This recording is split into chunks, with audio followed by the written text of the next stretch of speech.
Bismillah wassalatu wassalamu ala Rasulillah ala man la nabiyya ba'da. Para pendengar yang budiman, ibadah kurban merupakan ibadah yang agung, merupakan ibadah yang mulia, dan ibadah kurban termasuk syiar Islam. Ketika seorang mengagungkan syiar Islam, berarti dia telah menjalankan ketakwaan kepada Allah Subhanahu wa taala. Allah Subhanahu wa taala berfirman, "Dzalika wa may yu'azzim sya'airallah fa innaha min taqwal qulub." Demikianlah barang siapa yang mengagungkan syiar-syiar Allah, maka sungguhnya itu timbul dari ketakwaan hati. Quran surat Al-Hajj ayat 32. Rasulullah sallallahu alaihi wasallam sangat memperhatikan masalah kurban. Oleh karenanya beliau menyembelih domba-domba pilihan, domba yang besar, gemuk, bertanduk, berbadan bagus, yang benar-benar tampak kekuatannya, yang benar-benar tampak kejantanannya. Beliau pun menyembelih hewan kurbannya dengan tangannya sendiri. Pada kesempatan yang berbahagia ini ada beberapa permasalahan penting yang sering muncul di hadapan kita terkait dengan masalah kurban. Mudah-mudahan kita bisa memahami dan juga bisa mengetahui apa yang nanti kita sampaikan terkait dengan permasalahan yang muncul dalam masalah kurban ini, dan mudah-mudahan bermanfaat bagi kita. Para pendengar yang budiman, terdapat beberapa permasalahan yang muncul dewasa ini atau masalah kontemporer dalam ibadah kurban. Di antaranya yang pertama, kurban dengan utang. Timbul pertanyaan, bolehkah kita berhutang untuk ibadah kurban? Ya. Ketika seorang ingin berkurban, lantas ternyata tanggal 10 Dzulhijjah misalkan jatuhnya pada pertengahan bulan, ya. 11, 12, 13 Dzulhijjah pertengahan bulan gitu ya. Sementara dia tidak memiliki uang yang cukup untuk berkorban. Bagaimana kalau misalkan hutang untuk berkorban? Apakah diperbolehkan dalam hukum Islam? Para ulama berbeda pendapat tentang hukum berkorban dengan hutang. Pendapat yang pertama, membolehkan berkorban dengan cara berhutang. Bahkan pendapat yang pertama ini menganjurkannya. Pendapat ini dipegang oleh Abu Hatim. Beliau pernah berutang untuk menyembelih binatang kurban. Dan ketika beliau ditanya, apakah ia berutang untuk binatang kurban? Beliau menjawab, "Inni sami'tullaha yaqul lakum fiha khair." Ya, karena aku mendengar Allah Subhanahu wa taala berfirman, "Lakum fiha khair." Kalian akan memperoleh kebaikan yang banyak di dalamnya. Quran surat Al-Hajj ayat 36. Imam Ahmad rahimahullah termasuk yang menyarankan berutang untuk menghidupkan sunnah seperti akikah. Ya. Ketika beliau ditanya salah satu putranya tentang seorang ayah yang mempunyai anak dan belum diakikahi karena tidak mampu, maka beliau menjawab, dalil yang paling kuat yang pernah aku dengar tentang akikah adalah hadis Hasan dari Samurah dan Nabi Muhammad SAW. Beliau bersabda, setiap anak dilahirkan terkait dengan akikahnya. Maka aku berharap jika dia berutang untuk akikah, Allah Subhanahu wa taala akan menggantinya, sebab dia telah menghidupkan salah satu sunnah Rasulullah SAW dan mengikuti apa yang dibawa Rasulullah SAW. Pendapat yang kedua, melarang berkorban dengan cara berutang, seperti yang difatwakan oleh Syekh Muhammad bin Shalih Al-Utsaimin. Beliau mengatakan, jika seorang punya utang, maka selayaknya mendahulukan lunasan utangnya daripada berkorban. Para pendengar yang budiman, pendapat yang terkuat dari dua pendapat ini, wallahu a'lam bishawab, itu pendapat yang kedua. Tidak diperbolehkan berutang untuk berkorban. Kenapa demikian? Hal ini dikuatkan oleh beberapa hal. Di antaranya yang pertama adalah utang harus diselesaikan lebih dahulu karena kewajibannya lebih mendahului. Itu yang pertama. Kemudian yang kedua, membayar utang telah disepakati oleh para ulama hukumnya wajib. Sedangkan berkorban diperselisihkan antara wajib atau sunnahnya. Pendapat yang kedua, sepakat para ulama. Mereka berpendapat, siapa saja yang berutang, baik utang untuk dagang, utang untuk pendidikan, atau utang untuk membiayai nafkah keluarganya, ataupun karena yang lain, maka dalam hal ini wajib untuk dilunasi. Ya, sementara berkorban, khilaf, ya, pendapat yang rajih bahwasanya berkorban adalah sunnah muakkadah, ya, sunnah yang ditekankan. Ini menurut pendapat jumhur ulama, menurut pendapat mayoritas ulama. Sedangkan utang itu wajib dilunasi. Dengan demikian mendahulukan wajib daripada yang sunnah. Nah, kemudian tidak ada satu dalil pun dari Al-Quran ataupun sunnah yang memerintahkan berutang dalam menjalankan syariat. Ya, bahkan kewajiban syariat yang berkaitan dengan harta gugur kewajibannya jika tidak mampu. Kewajiban syariat terkait dengan harta seperti zakat, ya. Zakat ini kan gugur, ya, kewajibannya ketika tidak mampu, jadi tidak perlu utang-utang untuk zakat itu. Haji pun kewajibannya gugur karena syarat sah atau syarat ibadah haji, ya, syarat ibadah haji, ya, itu kan mampu. Nah, sementara kalau nggak mampu ya sudah, nggak perlu utang gitu.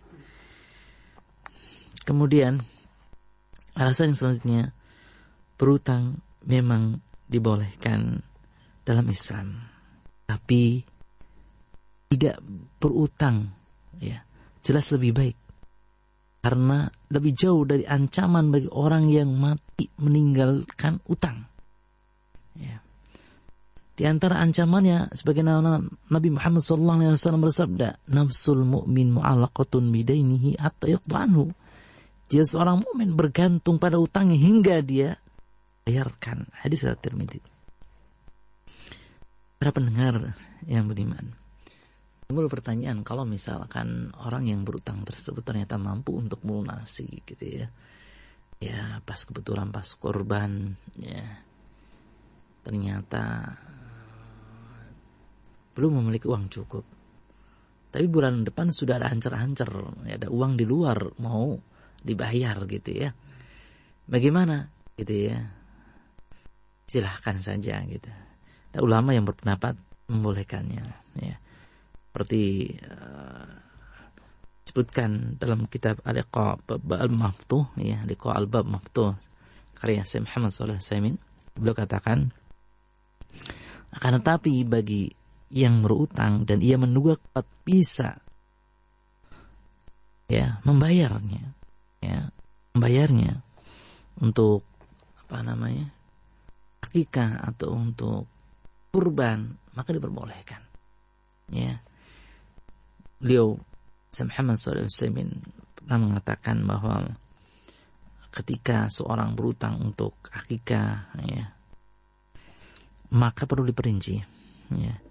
Jika ada yang diharapkan untuk melunasinya, ya, seperti misalkan pegawai yang punya gaji, ya, atau tatkala bertepatan dengan waktu akikah tidak punya uang, kemudian berutang pada orang, ya, kemudian sampai mendapatkan gaji, ya, sehingga bisa dilunasi, ya, maka tidak mengapa. Ya. Adapun jika tidak ada yang diharapkan pemasukannya untuk melunasinya, maka tidak sepatutnya berutang. Jadi kalau Anda misalkan memang punya pegangan punya invest, ya, punya penghasilan yang memang jelas, yang tepat, yang terarah, ya. Kemudian Anda berutang kurban, akan tapi praduga kuat Anda mampu membayar, ya silahkan gitu. Anda tidak keberatan untuk membayar utang kurban tersebut, ya silahkan. Ya seperti misalkan kita mau kurban sapi, ya, punya uang 3 juta saja gitu. Ya. Punya uang 3 juta gitu ya. Terus apa namanya? Harinya kita pinjam ya 9 juta misalkan. Ya, jadi 12 juta nih. Nah, akan tetapi kita memiliki cadangan uang di luar gitu. Ya, cadangan uang di luar. Bulan depan si A mau melunasi katanya 5 juta. Si B melunasi 2 juta, si C melunasi 3 juta, si D melunasi 5 juta. Terkumpul banyak gitu, sudah punya bayangan tersendiri gitu ya. Yang berkara kan memang mampu ya. Dari sisi penghasilan juga mampu gitu ya, utang 9 juta untuk kurban sapi, tapi penghasilan tiap bulan juga misalnya 15 juta gitu ya. Ya nggak masalah gitu ya. Utang berkorban seperti ini silahkan. Namun kalau pas-pasan ya dan punya praduga kuat tidak mampu untuk melunasi, ya maka diharapkan ya tidak berutang untuk berkurban. Para pendengar yang budiman, selanjutnya pertanyaan selanjutnya terkait dengan daging kurban yang dibagikan setelah dimasak, bolehkah? Ya. Jadi kurban pada masa kini itu kan biasanya dibagikan dalam keadaan mentah, ya. Dalam keadaan mentah, sudah dicacah, dipotong-potong, kemudian dibagikan. Nah, kalau seandainya daging kurban tersebut dibagikan secara masak, itu boleh enggak? Gitu ya. Iya, boleh enggak gitu ya. Jadi setelah dipotong, kemudian dicacah, dimasak, dibuat gulai gitu ya. Setelah dibuat gulai baru dibagi-bagikan kepada para tetangga yang miskin. Ya. Atau misalkan buat sate. Setelah buat sate dibagikan kepada tetangganya gitu ya. Itu boleh nggak ketika sahibul kurban atau orang yang berkorban melakukan demikian? Ya. Maka kita lihat jawabannya dari Fatwa Al-Lajnah Daimah. Ya. Fatwa Al-Lajnah Daimah pernah ditanya tentang akikah dan pembagiannya. Ya. Maka jawabnya berkurban hukumnya sunnah kifayah, dan ulama ada yang mengatakan wajib ain. Adapun masalah pembagiannya, ya, ya, dimasak atau tidak dimasak, maka ada keluasan di dalamnya, ya. Yang paling penting adalah pemiliknya memakan sebagiannya, dihadiahkan sebagiannya, dan disedekahkan sebagiannya, ya. Ini fatwa Lajnah Daimah, ya. Ketika terkait dengan masalah akikah, kemudian jawabannya juga ada masalah kurban, ya. Jadi Lajnah Daimah ya mengatakan bahwa daging kurban ketika dibagikan secara masak ataupun dibagikan secara mentah maka tidak masalah. Hal ini adalah lapangannya, hal ini ada keluasannya gitu.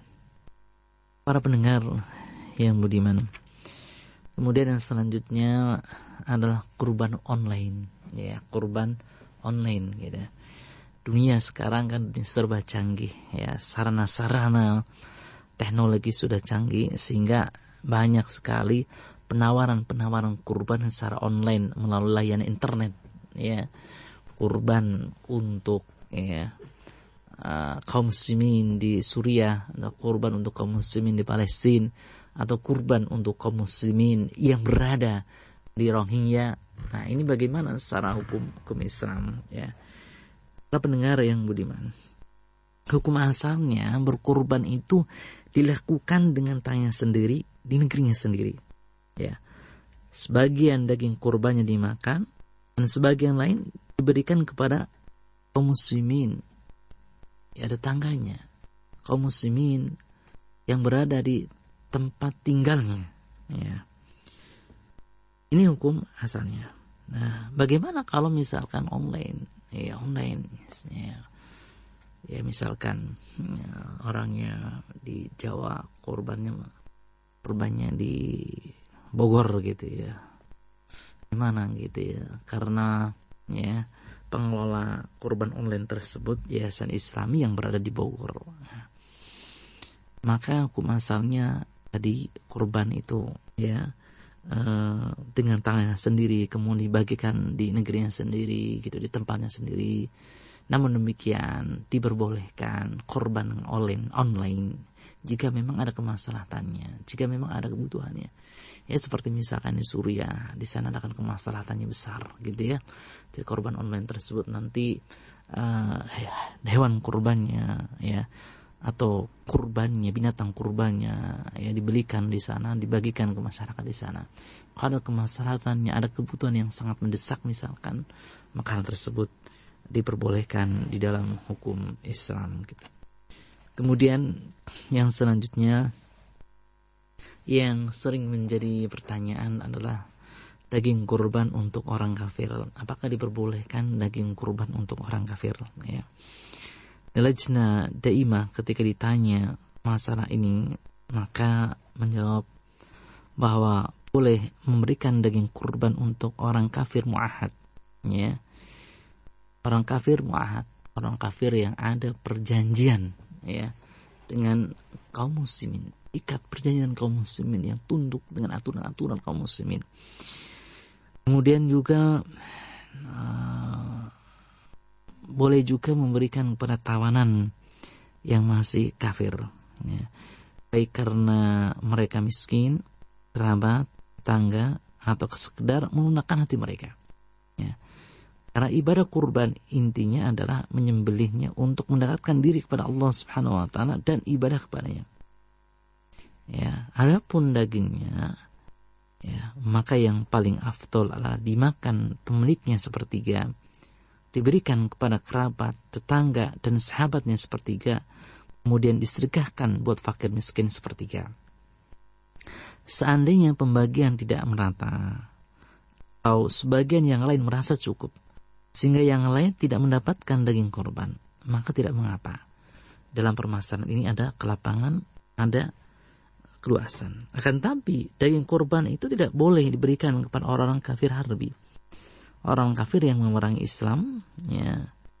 Karena wajib bagi orang Islam adalah menghinakan dan melemahkan mereka, bukan menolongnya atau menguatkan mereka dengan pemberian sedekah ya, bukan dengan kurban gitu. Hal ini berdasarkan firman Allah Subhanahu wa taala, la yanhaakumullahu 'anil ladzina la yuqatilukum fid din wa lam yukhrijukum min diyarikum an taburruhum wa tuqsitu ilaihim innallaha yuhibbul muqsitin. Innama yanhaakumullahu 'anil ladzina qatalukum fid din wa akhrajukum min diyarikum wa zaharu al ikhrajikum an tawallahum wa may tawallahum fa ulaika humuz zalimun. Allah Subhanahu wa taala tidak melarang kalian untuk berbuat baik dan berlaku adil terhadap mereka yang tidak memerangi kalian karena agama kalian dan yang tidak mengusir kalian dari tempat kalian. Sesungguhnya Allah mencintai orang-orang yang berlaku adil. Allah hanya melarang kalian untuk menjadikan mereka yang memerangi kalian, mengusir kalian dari tempat kalian, dan membantu orang lain mengusir kalian sebagai kawan kalian. Dan barang siapa menjadikan mereka sebagai kawan, maka mereka adalah orang-orang yang zalim. Quran Surat Al-Mumtahanah ayat 8-9. Dengan demikian dalam ayat ini jelas sekali bahwa ketika orang-orang kafirnya bukan orang-orang kafir yang memerangi ya, yang tidak ganas, yang mengusir kaum muslimin ya, yang tidak membinasakan kaum muslimin, maka orang-orang kafir semacam ini boleh diberikan hewan kurban atau boleh diberikan daging kurban. Kemudian dalil yang kedua berdasarkan hadis bahwasanya Rasulullah SAW menyuruh Asma binti Abi Bakar radhiyallahu anha untuk selalu menyambung silaturahmi dengan ibunya dengan memberinya harta. Padahal ibunya masih musyrik saat masih dalam perjanjian damai. Hadis riwayat Bukhari. Di sini ada kisah yang sangat menarik sekali, bahwasanya Rasulullah SAW merintahkan kepada Asma untuk senantiasa menyambung tali silaturahmi dengan ibunya.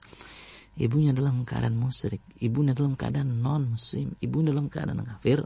Ya, cara menyambung tali silaturahminya ini dengan memberikan harta. Dia memberikan harta kepada ibunya yang masih musyrik. Dengan demikian, ya, maka di sini ketika memang orang kafir tersebut tidak ganas, tidak memerangi kaum muslimin, tidak mengusir kaum muslimin, tidak menindas kaum muslimin, tidak membinasakan kaum muslimin, maka boleh bagi kaum muslimin untuk berbuat baik kepada mereka, ya, memberi mereka, menolong mereka, ya, memberikan daging korban kepada mereka. Para pendengar yang budiman, selanjutnya hukum mewakilkan kurban. Pemilik binatang kurban sebetulnya dalam syariat itu dianjurkan untuk menyembelih sendiri, ya, jika dia mampu, jika memang dia memiliki keahlian. Ya. Ini sebagaimana yang dilakukan oleh Rasulullah sallallahu alaihi wasallam. Anas bin Malik radhiyallahu anhu menerangkan, "Duhan Nabi sallallahu alaihi wasallam bikabshaini amlahaini aqranaini zabahahuma biyadih." Nabi Muhammad sallallahu alaihi wasallam menyembelih 2 ekor domba yang bagus lagi bertanduk. Ya. Nabi Muhammad sallallahu alaihi wasallam menyembelih 2 ekor domba yang bagus, yang warna domba tersebut didominasi oleh warna putih, kemudian juga bertanduk. Zabahahuma biyadih. Beliau sallallahu alaihi wasallam menyembelih sendiri dengan tangannya. Hadis riwayat Bukhari dan Muslim. Para pendengar yang budiman, jika pemilik binatang kurban tidak ahli dalam menyembelih misalkan, atau ada keperluan, ya, atau ada hal-hal yang lain, maka diperbolehkan bagi pemilik binatang kurban tersebut mewakilkan sesembelihannya kepada sahabatnya, kepada temannya, kepada masjid, kepada yayasan Islam, ataupun yang lain-lain. Itu diperbolehkan. Ya, diperbolehkan. Kenapa demikian? Karena hal ini berdasarkan, ya, hadis, ya, bahwasanya Jabir bin Abdullah radhiyallahu anhu mengatakan, "Fanahara 63 biyadihi, summa a'ta 'aliyan fanahara ma ghabara." Rasulullah SAW menyembelih dengan tangannya sendiri 63 ekor dari 100 ekor untanya. Masya Allah, luar biasa sekali.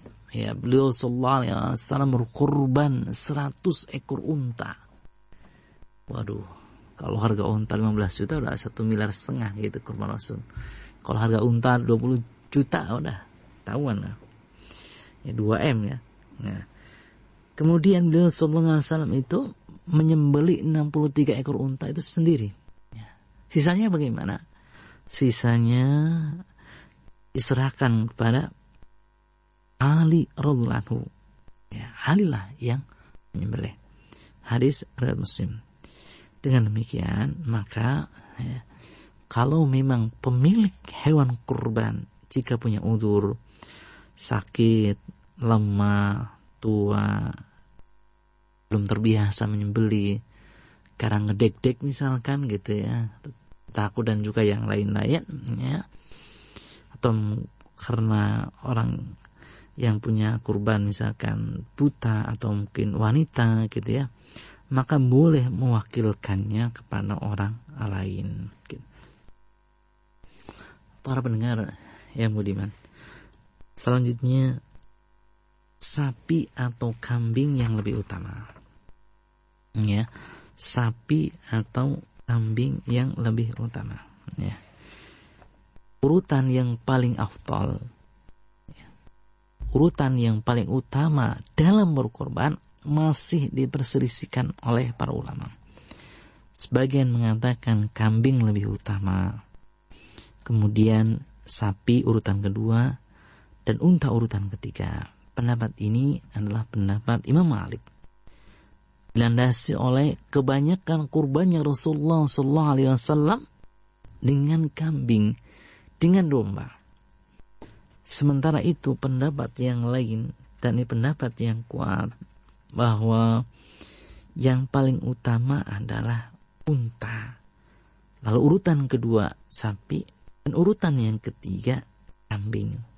Inilah pendapat yang kuat, pendapat Imam Asy-Syafi'i dan juga pendapat Imam Abu Hanifah.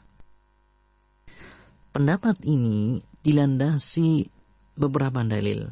Di antaranya yang pertama adalah urutan binatang kurban dalam hadis Nabi Muhammad SAW tentang keutamaan berpagi-pagi mendatangi sholat Jumat, dimulai dengan unta, lalu sapi, kemudian kambing.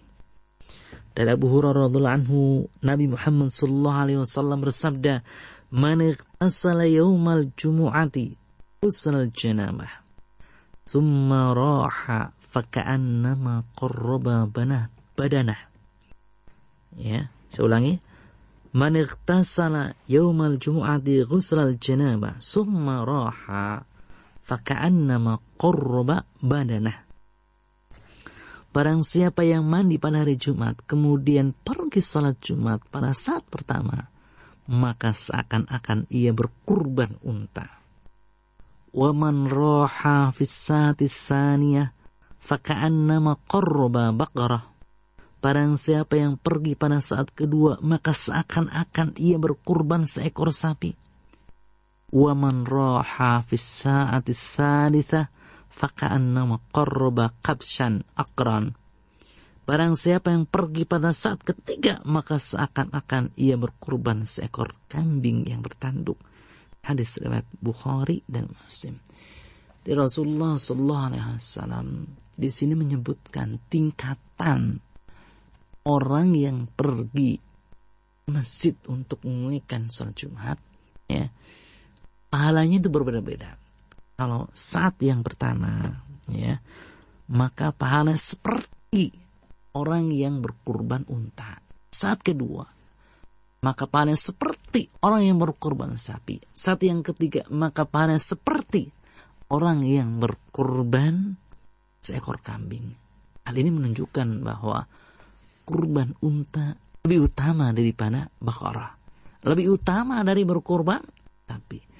Kurban sapi lebih utama daripada kurban kambing atau domba. Alasan yang kedua atau dalil yang kedua, binatang unta lebih besar, lebih mahal, lebih banyak dagingnya, sehingga ia lebih bermanfaat buat kaum muslimin. Alasan ketiga, adapun kondisi Rasulullah SAW berkurban dengan kambing atau domba, maka ini dilakukan oleh Rasulullah SAW untuk meringankan umatnya, karena tidak semua orang mempunyai unta atau mempunyai sapi, tapi banyak manusia yang memiliki kambing. Para pendengar yang budiman, demikianlah apa yang kami sampaikan terkait dengan kontemporer ibadah kurban. Ya. Mudah-mudahan hal ini bermanfaat bagi kita. Wallahu a'lam bishawab.